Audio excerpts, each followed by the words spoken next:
Hello guys, আমি নিকিতা। আমি চলে এসেছি আমার মিনি ব্লগে ডে 6 এর ভিডিও নিয়ে। তো দেখো, ঘুম থেকে উঠে পড়েছি। আর এটা হচ্ছে কালকে আমি আইসক্রিম বানিয়েছিলাম, সেই আইসক্রিমের কন্ডিশনটা তোমরা দেখে নাও।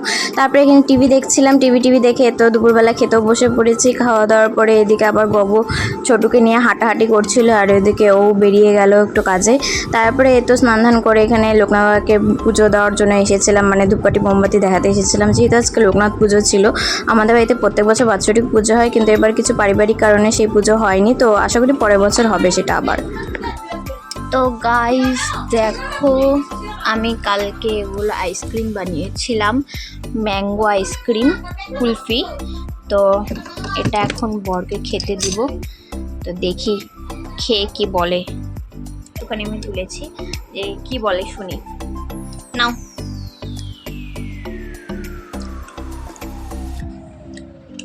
কেমন? না, এমনি মুখে বলো কেমন। দারুণ। দারুণ বলতে কিরকম, মানে এটা যে বাড়িতে বানানো, ম্যাঙ্গো টেস্ট পাওয়া যায় না, মনে হচ্ছে ফ্যাক্টরি মেড। তাহলে গাইস এগুলো, এটা রেসিপি আমি পরে শেয়ার করব তোমাদের সাথে। আসলে আইসক্রিমটি ভালো হয়েছে, আমার নিজের খেয়েও দারুণ লাগলো। তো এটা রেসিপি আমি তোমাদের সাথে পরে শেয়ার করব। এখন আপাতত খেয়ে নিই, না হলে পরে আবার টেস্ট পাবো না, বেশি গলে গেলে পরে।